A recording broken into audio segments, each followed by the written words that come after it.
Welcome back to Benny's Custom Works, proudly supported by Valvoline and Sparesbox. Don't forget Benny 5 on checkout. This week we are back on the crown. Today we are pulling apart the R160 that we've dubbed it. So we're pulling the transmission back out of the car and we're pulling it apart so that we can change the input shaft and the fourth gear synchro to Toyota items, which will mean we can use our brand new Extreme twin plate clutch.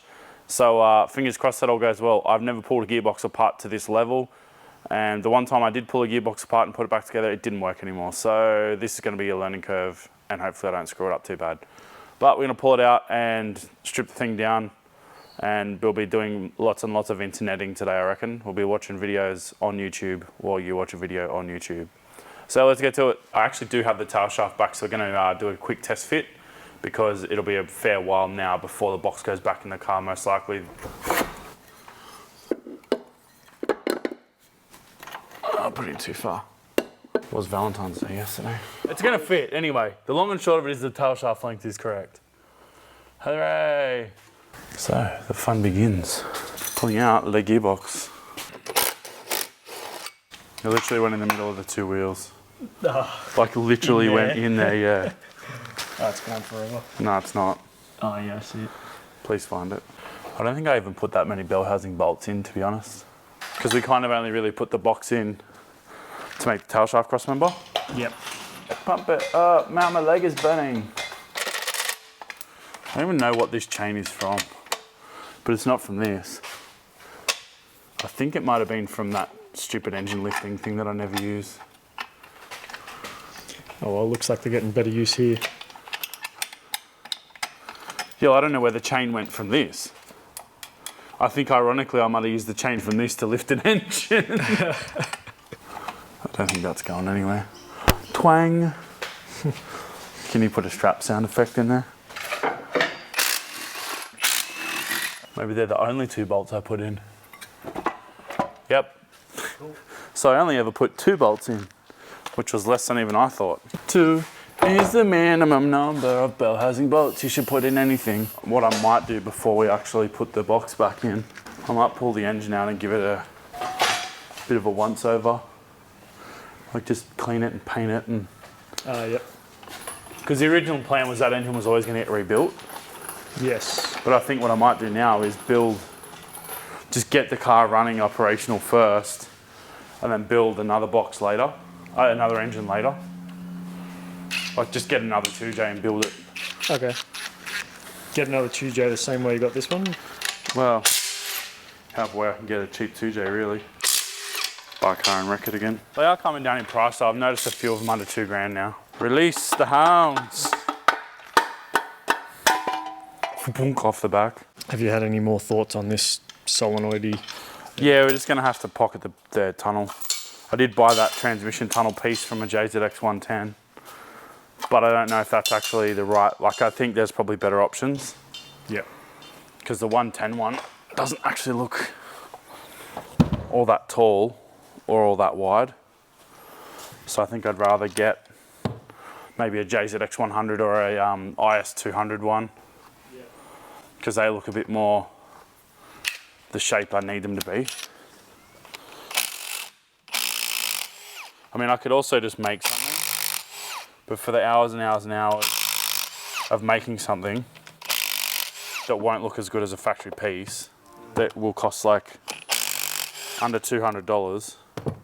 Like I feel like at some point you need to draw the line on what's your time worth. So basically by sourcing that factory piece, between that, rectifying that half, and then half bashing the tunnel, is that what you're saying is gonna be the solution? Be fine, yeah. So I think we're gonna have to actually machine this out too, this part, because the Toyota input shaft, which I'll get now, is bigger in diameter than the Great Wall one. So apparently this doesn't fit.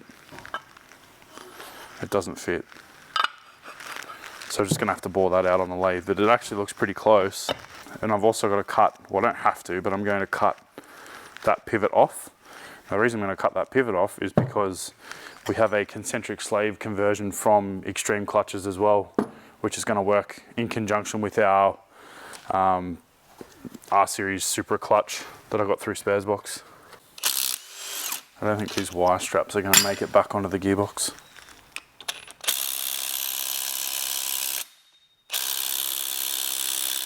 That one's tight.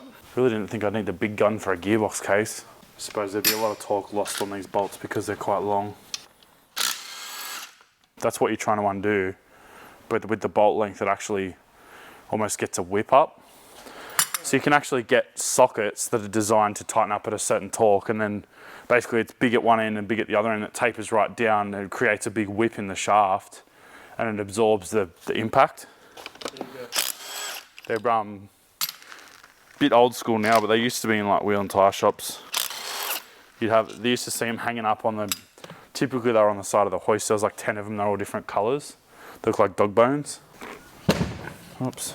Don't know if the timber top's going to be the same after today. Looks like you just pulled out. Ah, that's the speedo drive. So that should now be all of our case bolts, hopefully. It's basically just like breaking all the silicon. This case will be all doweled too, so you've got to get the silicon to release then the dowels. Yep. And hopefully I haven't done anything wrong. I mean, it all looks pretty straightforward so far. There's no detents.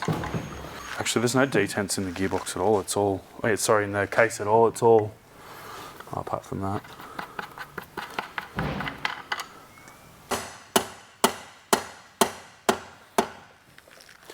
Am I doing something wrong already? And both those snap rings have to come off. This has got to slide off, but they're retained. And I don't have flag tip pliers, so it's going to be a bit butcherous. It's not the right tool, but it's kind of close. So that now should come free. It's just a big gearbox, hey? That looks so intimidating. Oh yeah, I'm shitting myself now. I'm just looking at all the money I'm about to waste. Oh man. It's really annoying because if I could get, like if that just slid off, Yep. I'm literally home and hosed. Because that's the piece we need to replace. But it's just like, nah. So now basically we've got to strip the whole box to be able to get the lay shaft out, to be able to take the input shaft out. It's actually quite dirty in here.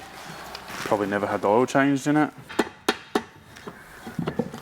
It's free there, but something is holding it up. There we go. Oh, that's going to be fun later on. What's this? Whatever that That's is. the Was that shifter just, rod. Was that just caught up on something? Well, it sits in there. That's the shifter mechanism. I see. So you've got 1, 2, 3, 4, 5, wow. 6 reverse. Wow. Maybe not in that order, but that's just the general vibe. So this box was made in 2011. This is where I'm gonna be. So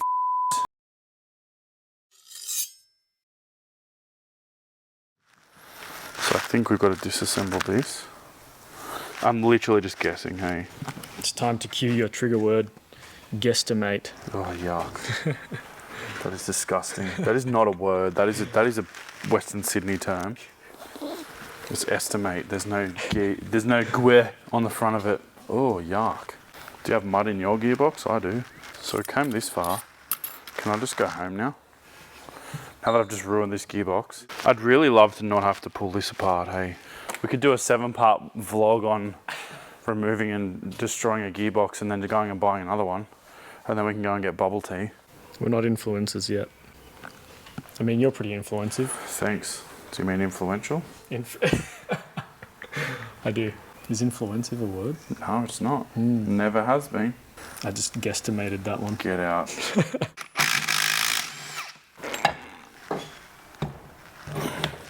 That was a good guess. I guesstimated that well. What's the reassembly process going to be like? Refer to one of your previous videos where you say the installation is the reverse of the removal. Don't know if this is going to work. Oh god. Oh god. Got it. That like almost went out the door but came back. Lucky. Put the boomerang. Like that's now loose, but it's trapped by that bearing. So what, do I need to pull that bearing off? Do I need to get more of the death pliers? And that one I might be able to get off with the snap ring pliers. There we go. So literally just need that bearing gone. So annoying. Why won't it move currently? That bearing? Yeah. Because it's got the snap ring. Oh, there is Sorry, still? it's pressed onto the shaft. Oh, I see. So I need a puller. But then I've got to get rid of that snap ring anyway. It's just kind of snapped into the next little slot. Well, that one's got to come out, but I can't what I need to do is get that one off. Yeah. And then that one off, and then that off. So I've just got to get all of it off so I can pull it. But I don't really have a puller anyway, like, I should have just paid someone to do it. Yeah, what a crazy job. Because that's got to come off so I can shift this shaft back. Yep. And drop it down on an angle. Because all I need to do is literally get that to clear this gear, because that's what's stopping us just changing the input shaft. Yeah, I see. If those gears were a different diameter, I could literally just slide the thing off. But that's what's, and then the problem is too, you've got to get enough separation angle to be able to slide that out. Of course. Yeah, wow. I already regret my decision. I should have paid someone to do it. But now that I've pulled it this far apart, a gearbox shop probably won't touch it. So we're married to it. So we've reached a little bit of an impasse. Unfortunately, it looks like I'm going to need some specialist tools to actually pull this apart. We've got to get this bearing off here. We do need some flag tip circlip pliers, which I've kind of circumvented by just using 2 punches and hammering the circlips off. That's all well and good until we've got to refit them. The other thing is it probably is actually damaging stuff, so I don't really want to keep going, doing it the wrong way. The other thing is the information I've got about pulling this box apart is all based on an R154, which is the same to there. Unfortunately, that bearing is in a different position on this box, which means I can't actually get this cluster off, because the whole reason I need to get this cluster off is to be able to get the lay shaft forward and down, because it won't allow the input shaft to slide off the main shaft because the hub contacts the other side of the gear set. So this is also my first time pulling a box apart, so I'm pretty hesitant to just kind of go at it like a bull in a gate and destroy stuff. Yeah, I'm a little bit deflated because I was really keen to actually do this myself, but given that the special tools are probably actually going to cost more than paying a gearbox shop to do it, I'm still on the fence, you know, like I haven't sort of pulled the pin yet, but I'm waiting for Callum to get back to me too, because he's pulled one of these apart a few times now, so it'd be cool to get the information directly from him to sort of understand what does need to come apart in what order. I did watch some R154 strip down videos again today, and we kind of got to this point where we've got some bits and pieces off, and then, like I said, it completely changes in this area. So while it's similar, it's not the same. So I guess this is a bit of a tip for people that are trying to do exactly what I'm doing at home. If you don't have like gear pullers and that sort of stuff, potentially it's not an at-home job. Like I said, I don't want to go damaging stuff in this box, because I mean, as much as it's cheap, it's still $800. So I don't want to just throw the thing in the bin.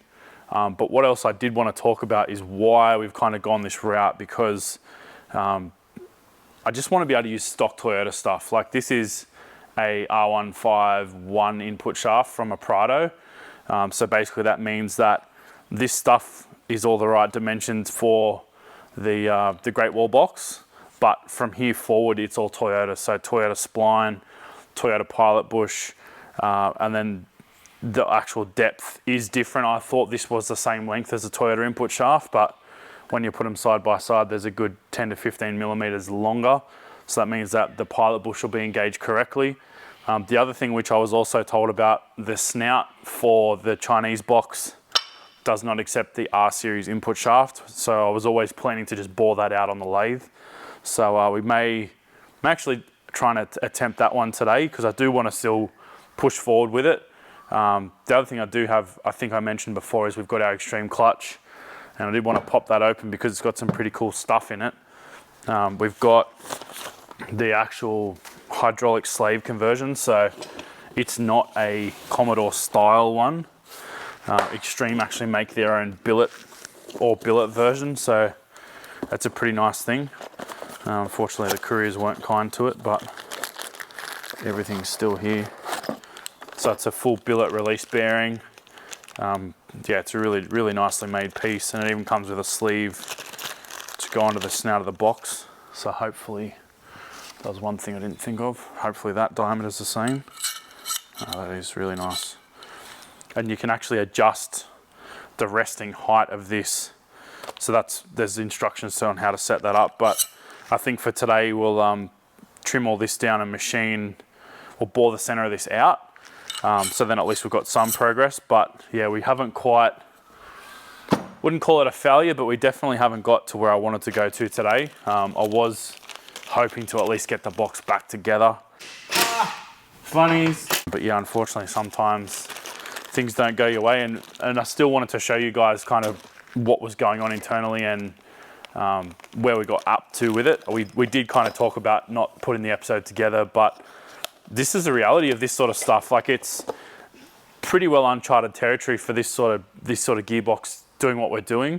Like I said, Callum's partway through swapping all the bits over as well, and he's been a massive help for us. He's been the knowledge base of what parts go with what. The other thing you've got to change also is the fourth gear synchro, because the pitch of the teeth is different to the Great Wall box. So as long as you've got both of these parts, it'll go together.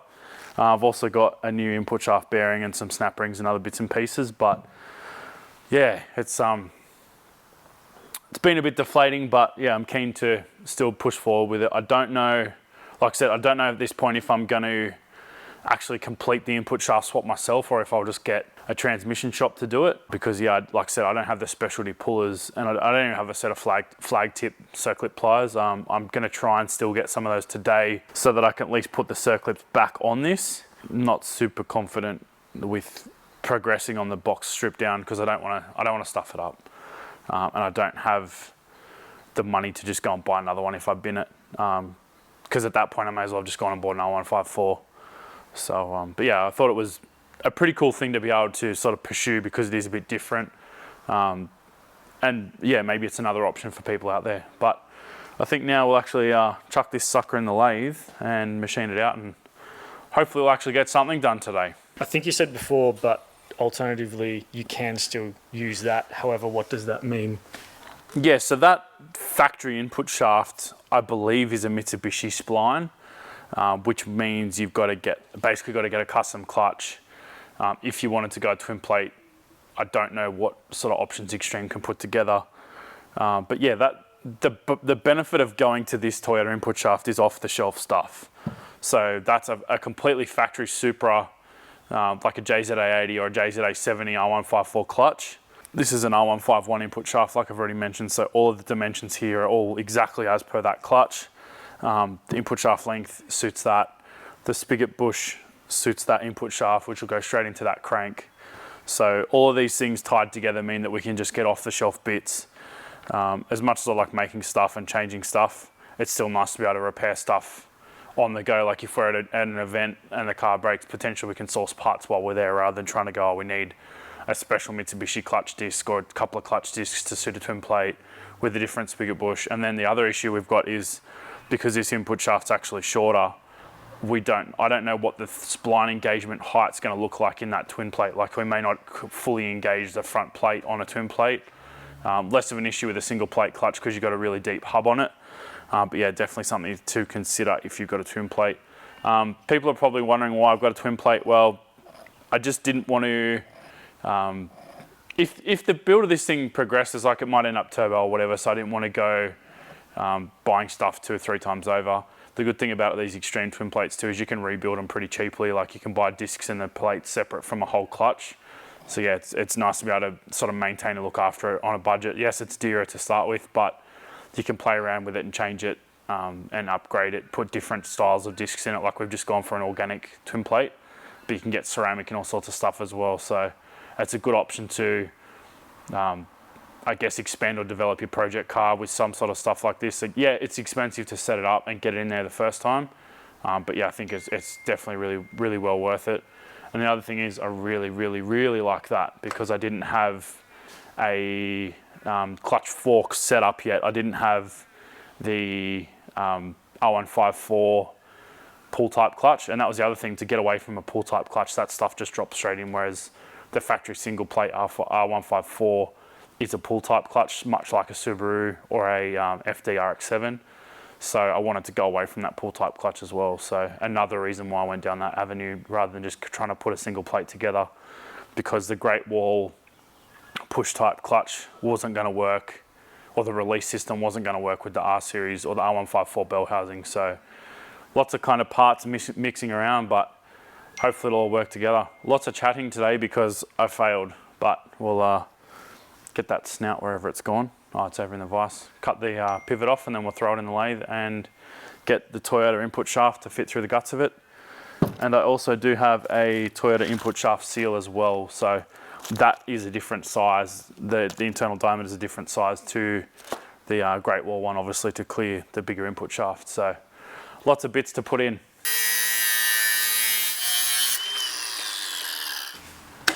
See ya. We've got the front plate or the snout for the Great Wall box in the lathe now. I'm just going to basically bore that out. You could most definitely just use a Toyota R Series one, but I've already got this one, so we may as well just bore it out rather than spend another $100 on a gearbox snout, which this has got absolutely nothing wrong with it, apart from obviously the fact that it doesn't fit the R Series input shaft. So yeah, we're just going to run a boring bar down the guts of it and tidy it up. There's probably a way to measure it using the lathe, but I'm just going to literally keep boring it out until that fits in, and fingers crossed. I'm not a machinist, I'm a mechanic. Can't even turn a lathe on. I don't think that's even cutting.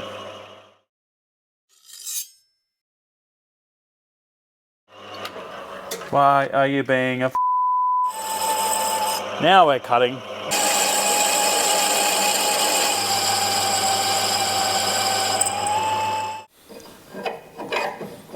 Oh, cool. So it works, but I just need to go deeper. So I'll have to change to the longer bar. There we go. Yay.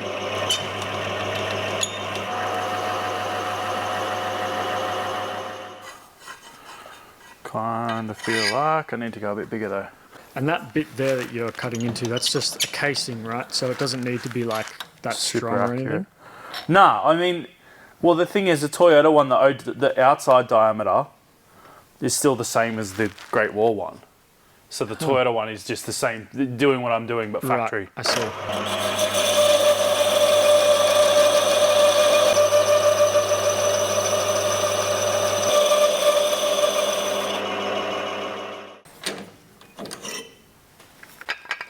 Plenty of room and plenty of thickness still.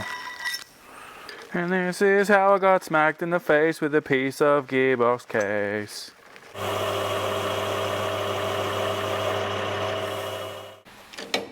Job done. Whoops. What's whoops? Did you spray the block? Yep. Just cleaning it up.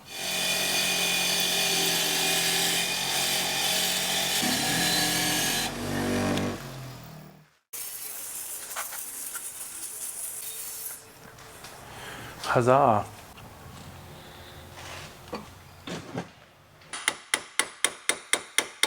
I wonder if we bottom it out. Guess it wouldn't matter. How's your scooter going? Scooting. Truth be told, the things I was unpacking this morning when you walked in were parts for the scooter. Should we do an episode on the scooter? Maybe. Truth be told, I may be buying another 2 of them.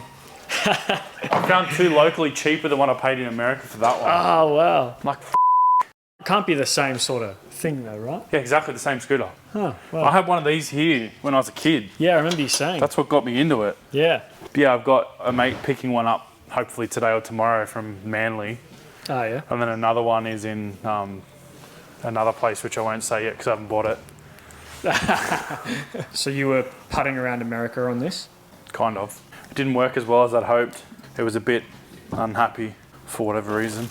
So that's why you got the parts. You're going to kind of tear it down and have a look at it? Yeah, I want to give it a freshen up, and I've also got a like a big bore kit there for it.